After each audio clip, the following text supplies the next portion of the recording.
I love that you've just decided you're the retro kart guy now. Don't worry, there's tons of great and not so great games for you to explore in that genre. Oh, I assure you, I'm not just gonna be the kart racing guy.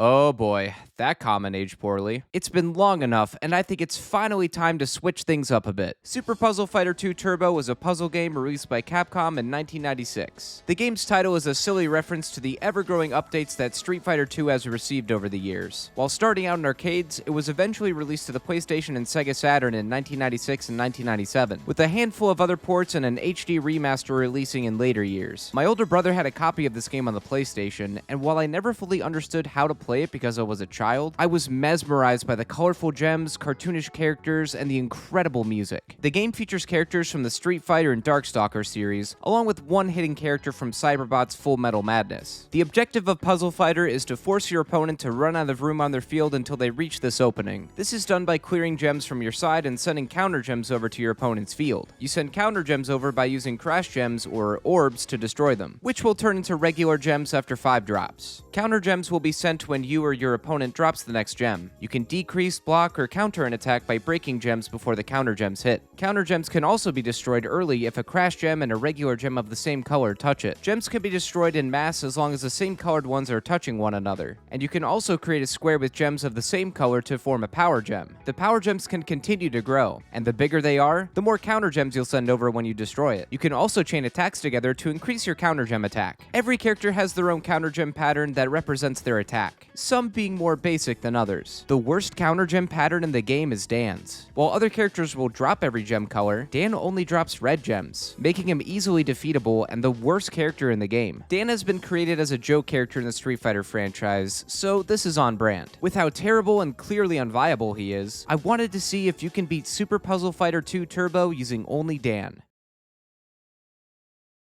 For this challenge, I'm going to try and complete the arcade mode on the hardest difficulty. I'll also be playing on the Capcom Arcade Second Stadium version, which allows me to increase the CPU difficulty even more in separate settings for more of a challenge. Other game settings and win conditions can be adjusted as well. While you could switch the fights to one round, I kept the standard settings and left each fight up to a best of 3 series. Finally, as an added bonus, I'll be counting all of the credits that I used throughout this challenge and totaling them up by the end. Since a lot of arcades operate on quarters, we'll say that 1 credit equals 25 cents. Since Dan is a secret character, he can only be accessed by holding start at the character select screen, pressing down 13 times while hovering over Morrigan, and then hitting A or B in my case since I'm using an Xbox controller to pick my character, which will select him. Just make sure that you wait till before or after the timer hits 10 seconds. And we have Deviwat instead. I don't know why that's weird. In arcade mode, you face all of the 8 standard characters in a random order. The first challenger up is Ken. He sends gems down neatly on horizontal lines, so this shouldn't be too bad. I quickly started stacking gems on my side and soon began my attack. Things were starting to seem promising until I looked over and snapped back to reality. Ken was obviously able to clear his right side of reds no problem, causing nothing but issues for me. It was looking grim, but I wasn't out of the fight just yet. In my darkest hour, I got a diamond.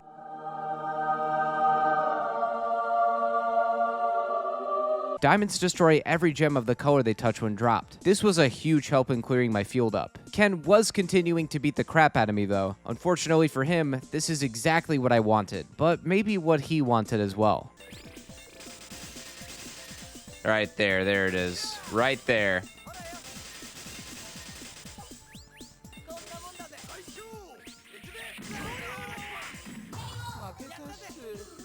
Yep, my 91 counter gem attack was nearly dealt right back to me in a matter of seconds. Buckle up, everyone. This is gonna be a wild ride. The second round, I had Ken on the ropes. He foolishly put a red crash gem away from the large stockpile he'd been saving up. I was just about to win when I was met with Scorched Earth. Oh my god, dude. Yeah, we're screwed. Tough loss, but close in both rounds, all things considered. That's 1 shiny quarter down the drain on the first match. When you lose, the game will let you continue on the fight where you left off at, so I didn't have to worry about starting back from the beginning. Yet. Next time, I was giving Ken a run for his money, and once more found myself on the cusp of victory. Ooh.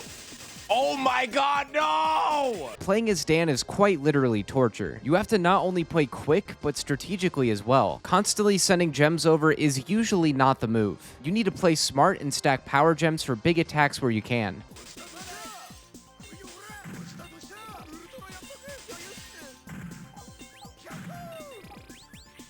Nice, let's go. While I took this win, I swiftly lost in the third and final round. That's 50 cents already. Ken got me feeling like a kid being bullied for my lunch money, which was somewhat accurate because he beat the quarters out of me in many matches. Every time I thought I had the game locked up, that convenient red crash gem shut me down so quick. It was almost about to happen again in one round, but I ended up taking it, causing a third and final round. I was stacking gems like there was no tomorrow, but Ken's side kept clean. His eventual attacks would finally lead to his downfall, but it was very close.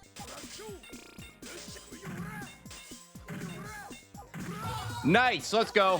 Let's go. First win. Leaving Ken in the dust, I found myself rich in strength and experience, but more poor having lost a total of $1.75. Our next victim is Donovan. His counter gem pattern is a bit more sophisticated than Ken's, so I knew this was going to be a rough one. To my surprise, I actually almost won the first round. Keyword almost.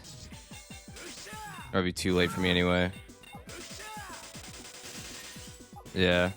That's what I thought. A sick chain combo from me in the second round brought us to a third round fight on my first try. If I was a little faster, I possibly could have won, but it just wasn't in the cards this time. I fell a few more times to Donovan, but eventually won in a 2-0 match. Oh my god, dude, that saved me. Did you see that?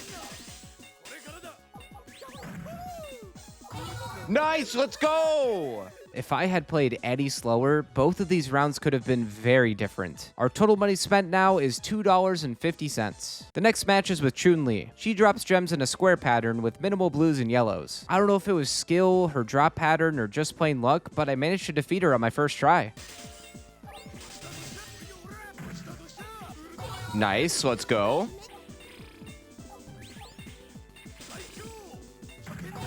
Nice! First try! Holy sh**. I guess even Dan players eventually have their day. The fourth fight is against Morrigan, and her drop pattern is complicated enough to be put on a shirt and sold at Dan Flashes. In all seriousness, Morrigan doesn't mess around. She had the quickest 2-round win on me so far at about 1.5 minutes in total. Yeah, that was really quick.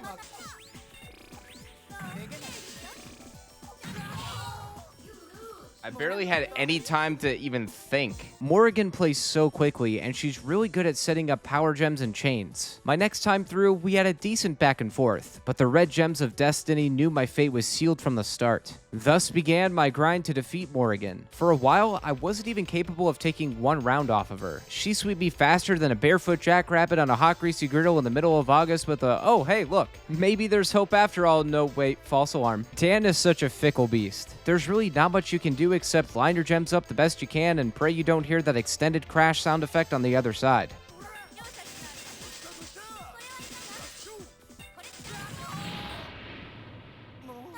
After about 40 minutes straight of punishment without pleasure, I finally got another victory, though it was mere moments away from disaster.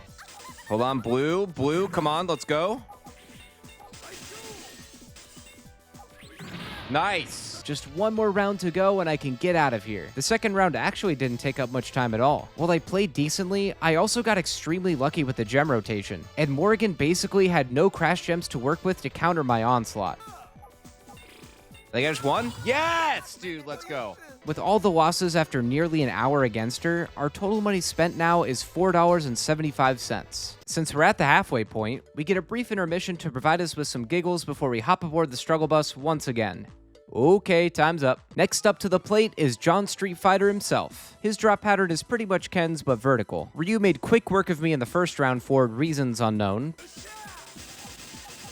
But in the second, I was trading blows with him back and forth. Then, I gave him the motherload of all red gems that was sure to do me in. But by a miracle and some RNG, I won the round.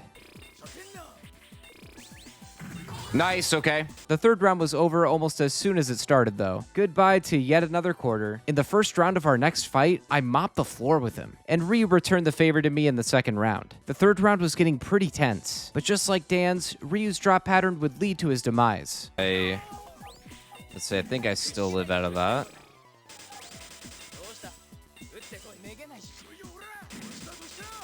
Think I win. Good golly. It could have ended in a complete disaster if he didn't make this mistake, though. One loss to Ryu brings our total up to $5. Hsien-Ko is our 6th opponent, and for the longest time, I never knew how her name was pronounced. She has this weird diagonal drop pattern, which seems like it's going to be fairly tough to work with. Actually, that wasn't the case in the first round. I think she got a little too carried away on her side and left herself wide open for me to attack with minimal red pileups. The second round seemed promising too. I was whooping ass until the red gem crash of 87 came about. Yeah, I saw that. I knew. The third round was just a big ol' oopsie. I was piling up my red gems preparing for an attack, and then Hsien-Ko started staring at me with them big ol' eyes and decided it was time for me to go. That was coming. Rip. So after another loss on a best of 3, I took Hsien-Ko down in the silliest way possible. Yes! I didn't even notice. I thought I was screwed. There's honestly no way I should have won here, especially now seeing what was about to come my way. But when you're playing as Dan, you take those. Our total increases slightly to $5.50. Our 7th battle is with Sakura, one of my most favorite characters in the game. She's got horizontal and vertical lines for her drops, and her theme song is just so iconic. The first round wasn't even close for me. I don't think I even need to describe what happened in the second. You can already guess, I'm sure. Son of a... The next fight, I was so close to taking the first round, but Lady Luck wasn't answering Dan's calls. Give me a red one, please! Then Sakura decided to play dirty and dangle the win in my face, and I took the bait hook, line, and sinker. Loser! You're a loser! We continued to trade rounds back and forth, ultimately with her winning. After a few losses, I had one of the craziest rounds of this run so far.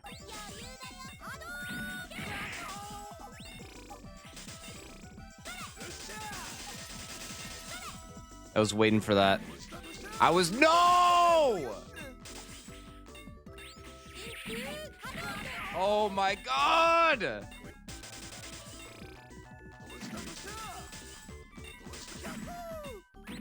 Okay. Woo! We took it to a third round, which was so intense that I'm just going to show you some of the final moments so you can see what I was working with. Wait. I don't know why I did any of this.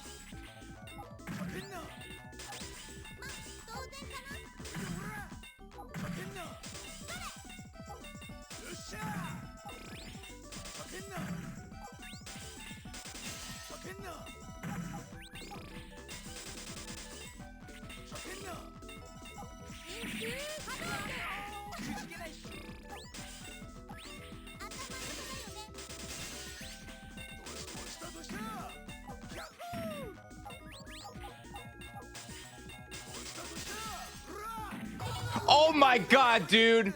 The comeback of the century! It was way too close for comfort here, but I made it through and increased the total to $6.50. Felicia is the 8th and final character that we have to defeat. Her drops are similar to Sakura's, but with squares in the middle. Felicia, along with Sakura, are the two that I consistently traded wins with. Of course, leading to my defeat in the end of the third round. One round, Felicia was stacking a crazy long red gem tower, destroying it right before my very eyes and taking the win. Then she insulted me with her words, which was just not necessary. In the end, Felicia would eat her words and boxed herself in for no reason.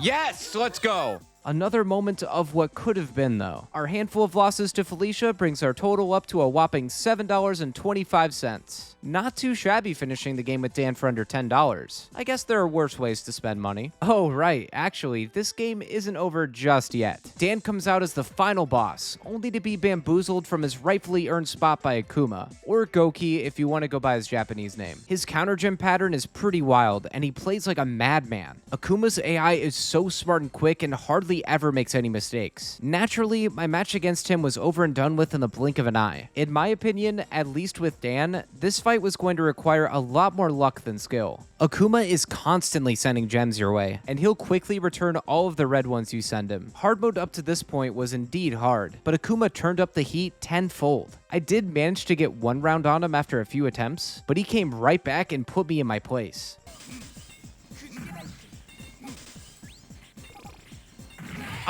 One more down, dude. This went on for well over an hour, mostly resulting in an 0-2 loss for me. I had a few one-round wins peppered in there, and I knew that even Akuma could fall at the capable hands of Dan Hibiki. But after suffering through my fair share of beatdowns, I called it a night and saved my game, which thankfully the Capcom Arcade second stadium lets you do, and returned the next day ready to win. After nearly another hour of losses, continuing to rack up my arcade debt, I take a surprisingly fast, less than a minute-long round off of Akuma.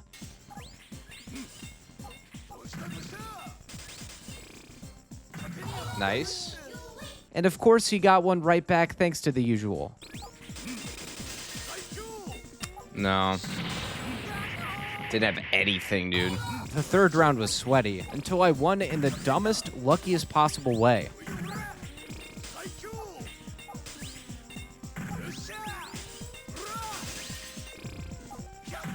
Yes, I did it! Oh my god, I did it! If Akuma wasn't sitting there messing around, he could have crushed me once more with that red crash orb that was up next. Alas, the credits were rolling, and I finally defeated Akuma after a long series of defeats and proved that you can beat Super Puzzle Fighter 2 Turbo using only Dan. Now that we're at the end, I can tell you all that my fight with Akuma was pretty much the same, if not lengthier, than my playthrough against the first 8 characters. He's so tough to get past, I think any character would have a difficult time with him. This victory puts our total money spent at $16.25. If you're curious, I took a total of 36 losses to Akuma, a small fortune in the pockets of a late 90s kid trying to have some fun at the local arcade. Calculating that to what it'd be worth today, we're looking at $33.29. Now that's a big chunk of money. Even so, you couldn't buy half of a first-party game on the Switch 2 with that type of cash. Thank you all so much for watching. I gotta say, while the final bout against Akuma was a doozy, this challenge run was a breath of fresh air for me. I've been exclusively doing racing games for a good long while now, and that was never the original plan when it came to making these videos. I wanted to alternate between racing games and other genres, but I rode the wave, as they say, and I guess I just lost track of the original plan. Regardless, I hope you all enjoy this challenge away from the norm, and if you're interested in seeing more non-racing game challenges from me, please let me know in the comments. I'd love to hear your feedback. Be sure to hit the like button if you enjoyed this video. Also, I stream all of my challenge runs live on my Twitch channel and here on YouTube. If you'd like to check that out, be sure to subscribe or follow me on Twitch. The link to my Twitch channel, along with links to my other social media accounts, can be found in the description. If there's a challenge run you'd like to see, you can also check out the description for a direct link where you can submit your ideas. Thanks again for watching, everyone. See you in the next video.